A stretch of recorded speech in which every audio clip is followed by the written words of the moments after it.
안녕하세요, 장혜택입니다. 오늘은 좀 기초적인 얘기인데요. 일전에 한번 했던 얘기인데 이게 그 보안 문제 때문에 영상을 내렸었어요. 그래서 요거 좀 보충해가지고 요거 좀 알고 계셔야 될 내용이라서 현대기아, 제네시스 요 차들의 개발 코드명 MG, XG 그리고 요즘에는 뭐 NX4, KA4 뭐 이런 얘기들 있잖아요. 요런 게 다 어떤 의미인지 요거 들려드리겠습니다.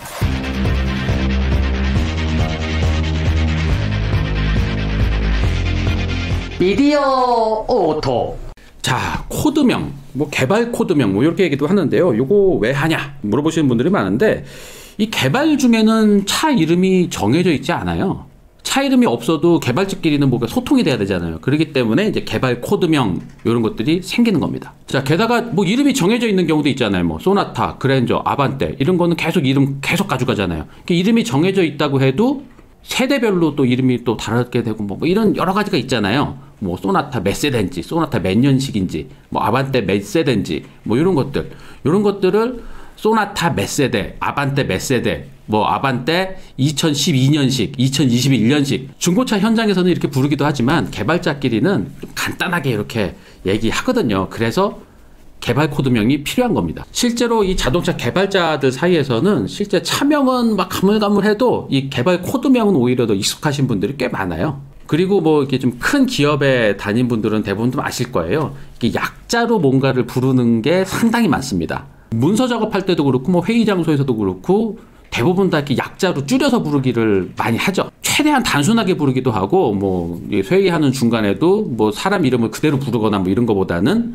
약자로 부르거나 뭐 이런 것들이 조금 더 이제 좀 뭐 있어 보인다 뭐 이런 것 때문에도 그렇고 이 기업 현장에서는 그냥 이렇게 줄여서 약자로 부르는 게 그냥 막 일반화되어 있습니다. 심지어 어느 정도까지 줄이냐면요, 장진택 SW, 뭐 홍길동 DR 뭐 요런 거 문서에 이렇게 딱 찍혀가지고 올 때 있어요. 처음에 저도 기아자동차 들어갔을 때 장진택 SW 그래가지고 SW가 뭔가 했어요. 그랬더니 이게 사원의 약자입니다. 사원은 SW, 대리는 DR, 과장은 GJ, 차장은 CJ, 부장은 BJ, 상무는 SM 뭐 이런 식이에요.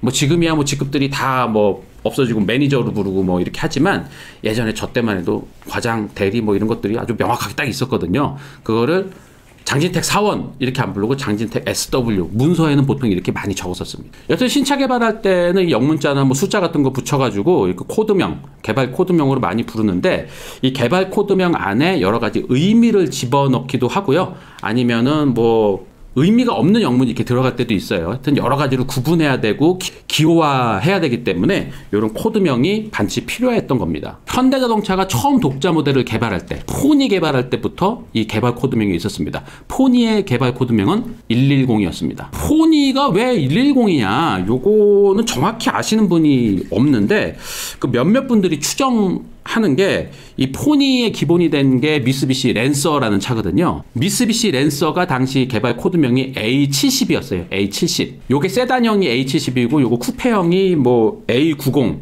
그다음에 패스트백으로 또 파생 모델 나온 게 A100 뭐 이런 식이었었거든요. 그때 이제 뭐 70, 90, 100 이런 거 숫자 붙을 때 그때 110 정도로 이렇게 붙여지지 않았을까라는 추정을 하고 있습니다. 미쓰비시 랜서의 부분 변경 모델이 A140이거든요. 그러니까 A70부터 A140 요거 개발할 중간 정도의 이렇게 포니한테 요 차대가 이렇게 왔거든요.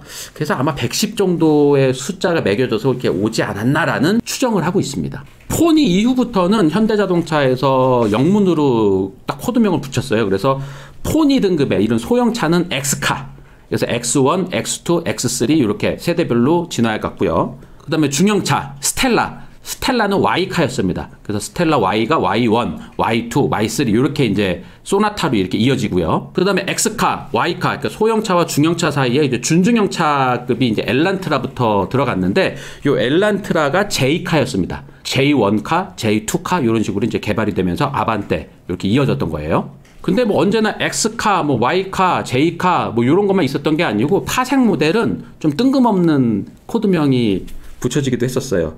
그때 당시 X2카, 그러니까 포니 엑셀, 요게 이제 X카였잖아요. X2카, 엑셀을 기본으로 해서 만든 쿠페, 요게 스쿠프잖아요. 스쿠프의 개발 코드명이 SLC였습니다. SLC. 요게 무슨 뜻이냐면 스포츠 루킹 카의 앞글자를 띄워서 만든 SLC. 요게 개발 코드명이었어요. 이런 식으로 개발 코드명의 그 차의 컨셉이라든가 이런 것들을 딱 담고 있으면은 차를 디자인하는 사람이나 엔진을 세팅하는 사람이나 서스펜션을 세팅하는 사람이나 이런 거를 스포츠 루킹 카라는 그런 이미지를 공통적으로 머릿속에 갖고 그 차를 개발할 거 아니에요.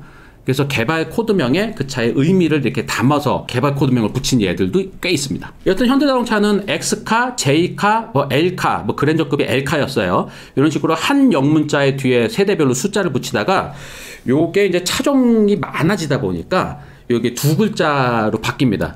영문자 하나로만 하면은 영문이 다 26개니까 26차종 이상 못 개발할 거 아니에요. 그래서 이제 미래를 보고 영문자 2개로 복합해서 만들자 해가지고 영문자 2개로 좀 진화하게 됩니다. 그러니까 1988년도부터 개발이 들어간 유그랜저. 유그랜저부터 두 글자 코드명을 쓰기 시작을 했는데 이 유그랜저의 이 개발 코드명이 LX였습니다.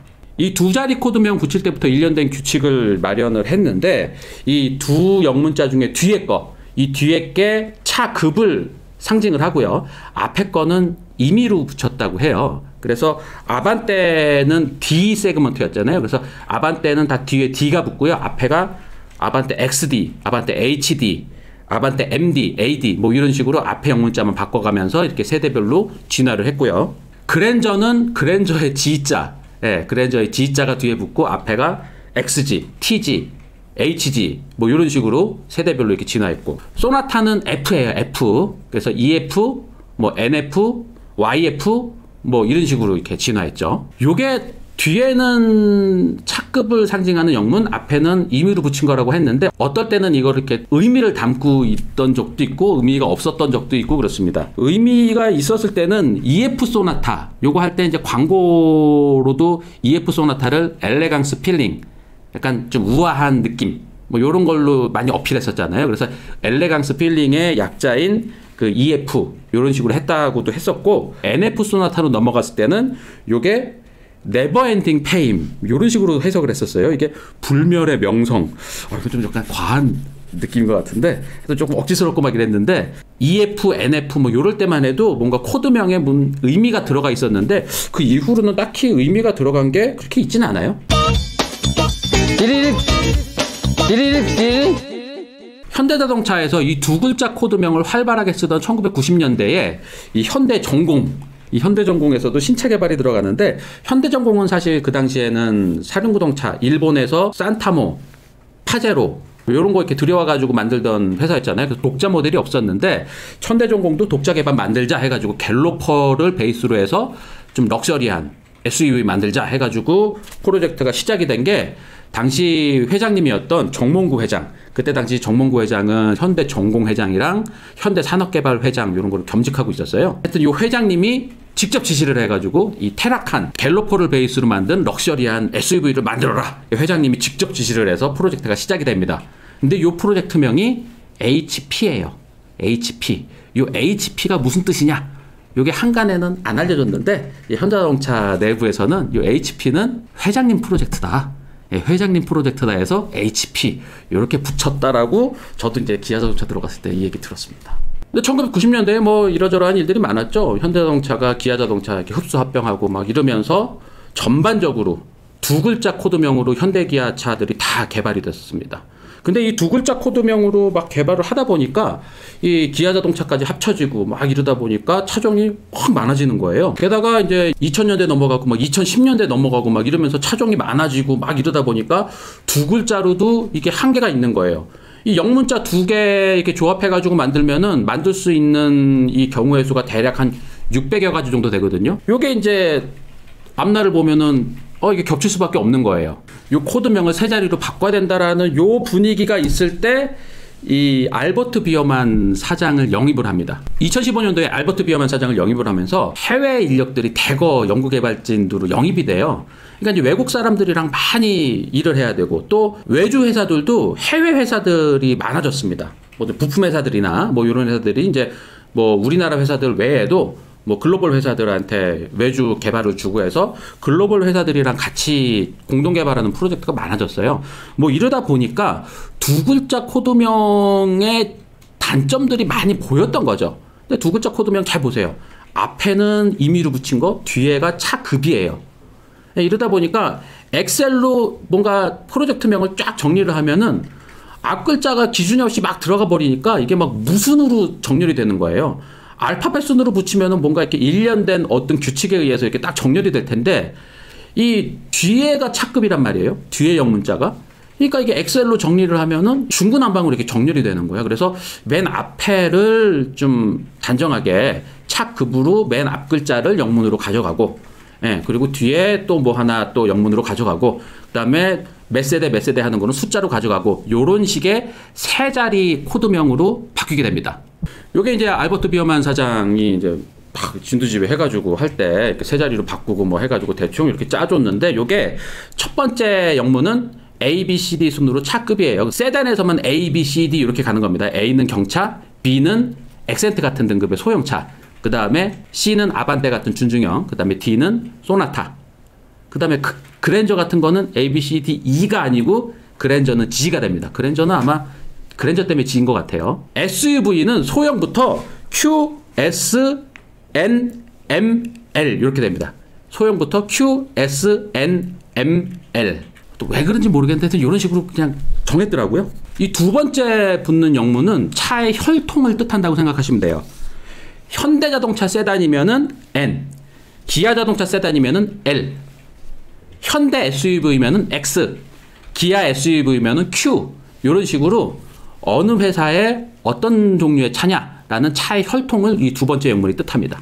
그리고 맨 뒤에 붙는 숫자는 세대별, 3세대면은 3, 8세대면은 8 이렇게 붙는 거죠. 근데 요 세대 구분이 이 차의 이 뿌리를 다 찾아가지고 거기부터 이렇게 하는 거예요. 그래서 소나타 같은 경우는 DN8이었잖아요. 이게 8세대가 될 수 있었던 이유는 옛날에 그 스텔라를 갖고 만들었었던 소나타서부터 1세대로 보고 계속 해가지고 이게 8세대씩이라 된 거예요. 자, 그래서 몇몇 차들 이렇게 말씀드리면은 소나타, 지금 팔고 있는 소나타, 예, 그 DN8이라고 하잖아요. DN8이 D는 중형 세단이 D잖아요. 그 다음에 현대자동차의 세단을 뜻하는 N, 그 다음에 소나타는 예전에 스텔라 소나타부터 해가지고 똑똑똑똑 모으면 8세대예요. 그래서 DN8 이렇게 된 거예요. 그 다음에 지금 개발 중인 스포티지 신형 모델, 예, 요게 NQ5거든요. NQ5.